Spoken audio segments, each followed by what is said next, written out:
Dental Federation, and I was talking about the fact that there's so much knowledge available. It is more and more difficult or less affordable for people to go out and participate in studies for 2 or 3 years. It is far easier that knowledge goes into the clouds or into the waves and comes to a country like Pakistan. Pakistan has more than 300,000 English-speaking IT professionals, which by itself is an important thing, with expertise in current and emerging IT technologies and products. This is important because the language barrier has been overcome in this manner, that Pakistan, higher teaching, higher learning in Pakistan is in the English language. There are 13 software technology parks which are being devoted for encouragement of IT investment in Pakistan and development of IT technology in Pakistan. These software parks are carrying the basic message of reduced no taxation and provision of all infrastructure for all IT companies who can come here and participate. There are more than 20,000 IT graduates and engineers entering the market every year, and the Higher Education Commission is making an effort that these graduates are market savvy. In fact, these graduates are what the market needs.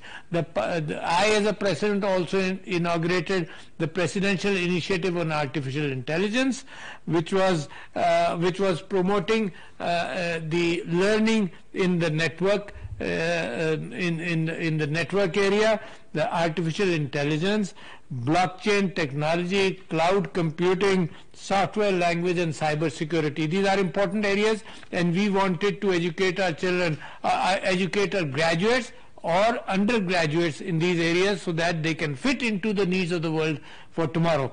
I remember visiting a few countries, including Japan and other countries in Asia, and I remember the ex-Prime Minister of Japan saying that if there were 100,000 graduates available in IT, the Japanese system would like to absorb all of them. So the need for IT graduates is tremendous, and the Higher Education Commission, therefore, is doing its work with the help, of course, with APAN and these communication with national research and education networks, as well as Pakistan's own Pakistan Education and Research Network, to make sure that the information available, open source information available, and more than 60,000 books are made available to all our graduates in the universities. That includes not only IT but includes other sectors.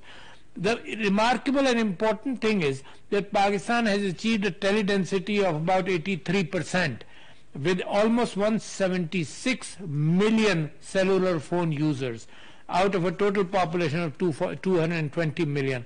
This is important. This is important in digital finance. We are moving towards a total digital economy, and I believe that if people are able to communicate, to exchange knowledge, to exchange financial information, as well as to have a digital wallet, it will improve our economy in many ways.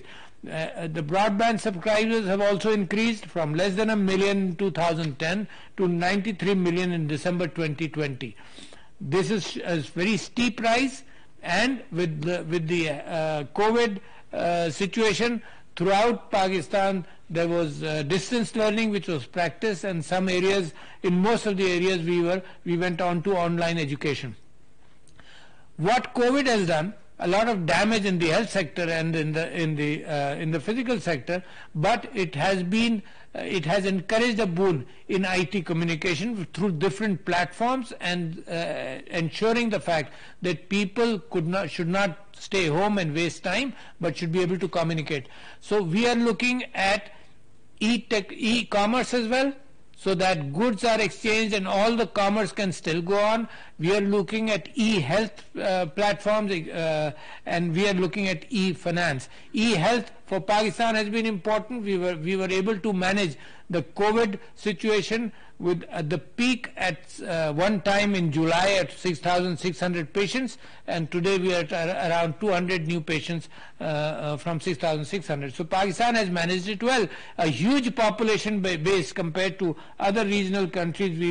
We took genuine precautions, but we did not stop business, because the Prime Minister of Pakistan led the way in stating the fact that because of COVID we cannot allow our poor people to come out of jobs and create a major economic crisis. So doing the necessary precautions, we were able to keep our economic sectors partially open, and today they are fully open. With more than 2,000 IT companies and call centers, Pakistan's ICT exports have been growing by around 30% every year for the last 5 years. The government has as its plans to launch 5G technology by the end of 2022, with and that would be another phase of ICT-based socio-economic transformation of Pakistan.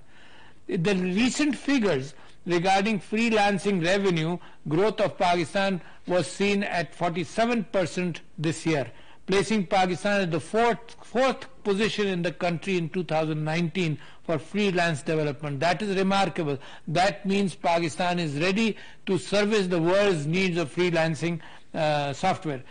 This was about which has about 60% of its 220. Pakistan has about 60% of its 220 million population in the 15 to 29 years age group, and I believe if they are able to produce IT experts, the IT experts can work for the building of Pakistan on the IT level and the digital level. At the same time, they can service countries abroad and companies abroad.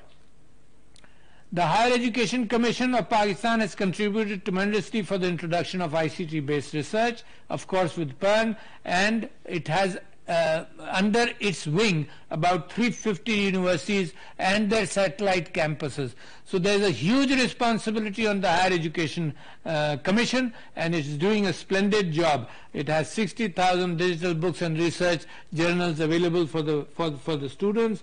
They are going to work with 100 smart classrooms, and they will contribute to the human resource available in Pakistan for all the needs of a developing country. I think the biggest platform today, it is very difficult, for example, takes time for brick and mortar situations to increase our exports, but in the IT sector, the more we learn, the more we are able to increase our exports, the more we are able to link with the world, the more we are able to give services to the people of Pakistan. And by those services, I mean essential services in providing education to all sectors, and at the same time providing health through telehealth services, for which plans are underway, and the services which were used during the COVID are maturing up into improving the health of Pakistan. So ladies and gentlemen, thank you very much for